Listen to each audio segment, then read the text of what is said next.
શ્રી સ્વામિનારાયણ ભગવાનની જય. આ પૂજાનું નાટક જોયું આપણે.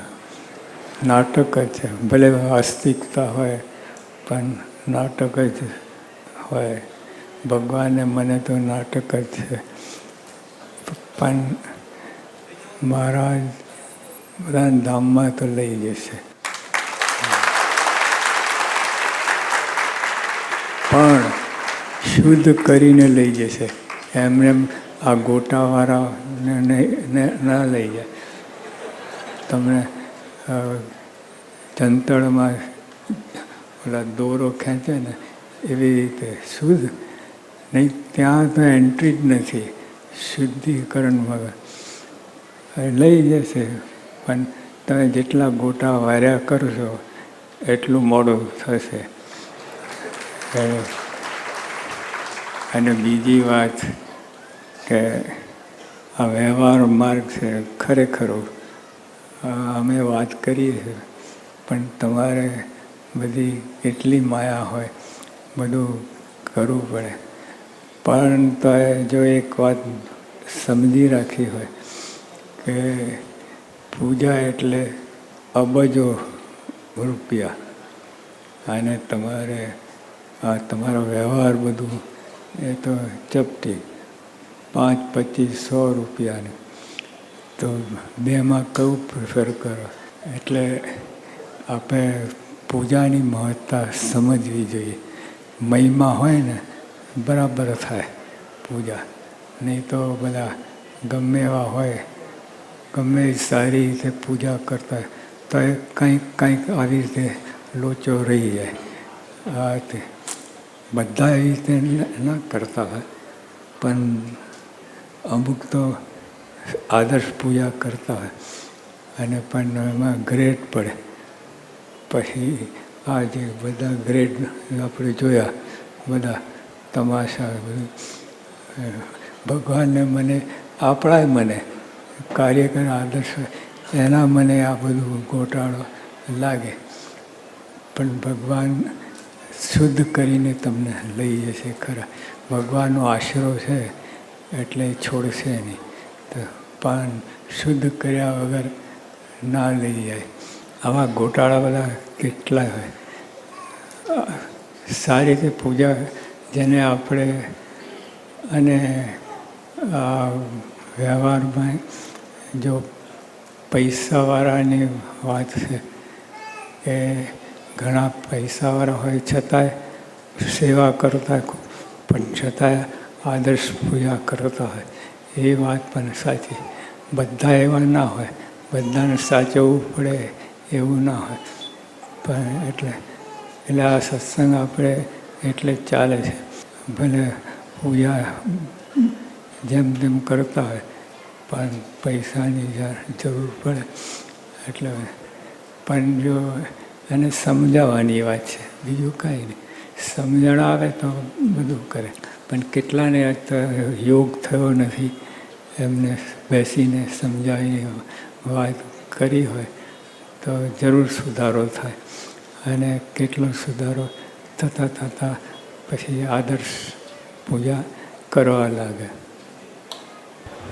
સ્વામી બાપા, અમે રોજ સવારે નિત્ય પૂજા તો કરીએ જ છીએ, પરંતુ અમારા જગતના પ્રશ્નોને લીધે, જેવા કે ચા, નાસ્તો, નોકરી, ધંધો, ઉઘરાણી, કે આ જગતના પ્રશ્નોમાં જ મહારાજ સ્વામી અને સ્વામી બાપા, પ્રમુખ સ્વામી મહારાજ અને સ્વામી બાપા, તમે આમને આમ અમારી પૂજામાં બેઠા હો એવું તો લાગતું જ નથી. તો ખરેખર સ્વામી બાપા તમે અમારી પૂજામાં પધારો છો કે નહીં?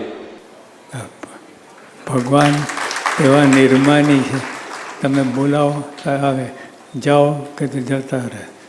જગતના જ વિચારો આવ્યા કરે છે, તો આપ આશીર્વાદ આપો. શું કરીએ તો વિચારો બંધ થઈ જાય? આ બસ મહિમા હોય તો બધું ઉકેલાઈ જાય. હા, જેમ કલેક્ટરને મળવું હોય તો કેટલી તૈયારી કરવી પડે, તો ભગવાનને મળવાની વાત છે. પણ તકલીફ એ છે રોજ મળવાનું થાય એટલે ઢીલાશ આવતી જાય. ધીમે પહેલાં જોરદાર પૂજા કરે, પછી ધીમે બધું કામકાજને લીધે આમ તેમ ગોટા વરે. પણ જો ખરેખર મહિમા સમજ્યા હોય કે આ કલેક્ટરને મિનિસ્ટરને મળવાનું હોય તો આપણે કેટલી તૈયારી કરવી પડે. પછી એ રીતે ભગવાનને મળવાનું છે, ભગવાન સાથે મુલાકાત ગોઠવવાની, એવો મહિમા સમજાય તો બધું વ્યવસ્થિત થાય. આપે તો નિત્ય પૂજાની આદર્શ રીત અમને કહી દીધી. હવે અમને હવને એવા બળભર્યા આપ આશીર્વાદ આપો કે નિત્ય પૂજા કરવામાં અમારું હવ કોઈનું મન ક્યારેય મોડું ન પડે અને આપની રુચિ અને મહારાજની રુચિ પ્રમાણે નિત્ય પૂજા અમે હંધાય કરી શકીએ એવા રૂડા આશીર્વાદ આપો બાપા. આ બાપા શ્રીજી મહારાજ અને ગુણાતન સ્વામી ઘણા દયાળુ છે. એ સામેથી પૃથ્વી પર આવ્યા અને આપણે નહીં તો ક્યારેય મેળ ન પડત. ક્યારેય આપણે આ ઘટમાળ જન્મના ઘટમાળમાં ઘૂમ્યા જ કર્યા. પણ એમણે સંકલ્પ કરીને પોતે પધાર્યા, બધા ચરિત્ર કર્યા, અરે એકાંતિક ભક્તો પકવ્યા. આ બધી વાત સાચી છે. એ સાચી માનીને આ બાજુ ઢળવું. ઓલા વ્યવહાર જો વ્યવહારની વાત તો સાચી છે, એની ખોટી નથી.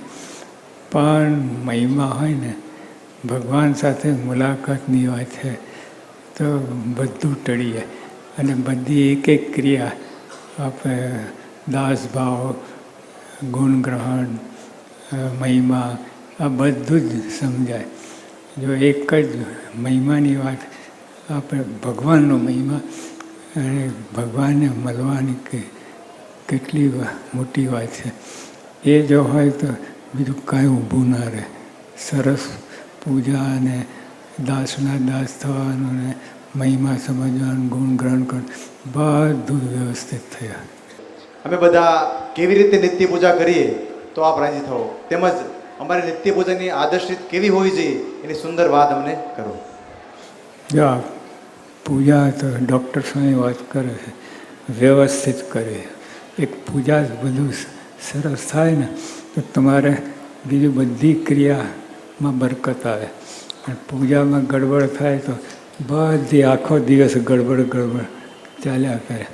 તો જો પૂજા વ્યવસ્થિત કરીને અને જે આપણે પ્રમાણે જે આપણને સૂચન આપ્યું છે પૂજામાં જ વાત કરી, તો એ વખતે આપણે જે રહીએ મહારાજનો અભિપ્રાય એમ જ છે બધું, પૂજા વ્યવસ્થિત કરવાની.